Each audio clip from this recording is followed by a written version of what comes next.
Hi friends, स्वागत आहे स्वारा computers AI world मध्ये. चला पाहूया आज कोणता सब्जेक्ट घेऊन आलेत आमचे विद्यार्थी. द्वारका स्थापना कथा. श्रीकृष्णाची अद्भुत लीला.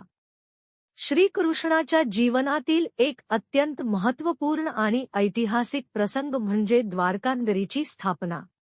पार्श्वभूमी: मथुरेवरील संकट.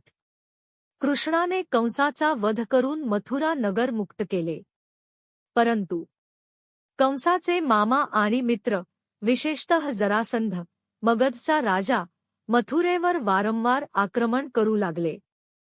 जरासंध अत्यंत बलाढ्य आणि क्रूर होता. त्याने 17 वेळा मथुरेवर आक्रमण केले आणि प्रत्येक वेळी कृष्णाने त्याला परतवले.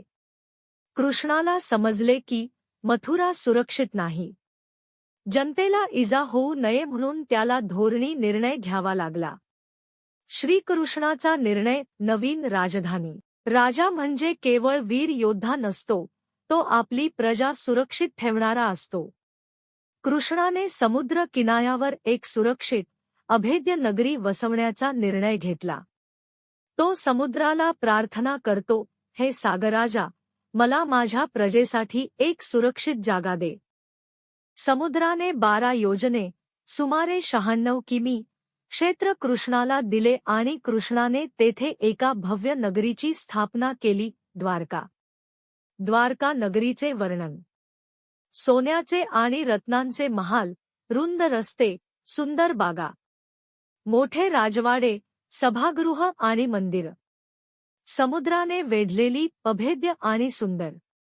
विश्वकर्मा, देवतांचा शिल्पकार, याने या नगरीची रचना केली होती.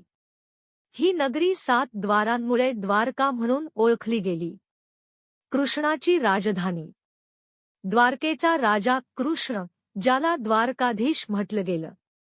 येथेच त्याने रुक्मिणी, सत्यभामा आणि इतर राण्यांसोबत विवाह केला. यदुवंशाच्या लोकांसह संपूर्ण मथुरा येऊन द्वारकेत वसले. महत्त्व: द्वारका ही केवळ एक नगरी नव्हती, ती एक संपूर्ण धर्मसंस्कृतीचे केंद्र होती. येथूनच कृष्णाने महाभारत युद्धाच्या राजकीय योजना आखल्या. द्वारका आजही गुजरातमध्ये समुद्रकिनारी पवित्र तीर्थस्थान आहे. द्वारकानगरीचा अंत: महाभारत युद्धानंतर यदुवंशात कलह झाला. एकमेकांशी लढून ते नष्ट झाले. अखेरीस द्वारका समुद्रात बुडाली. मग कसा वाटला आजचा AI व्हिडिओ आवडला असेल तर आमच्या चॅनलला लाईक, शेअर, सबस्क्राईब नक्की करा. थँक्यू.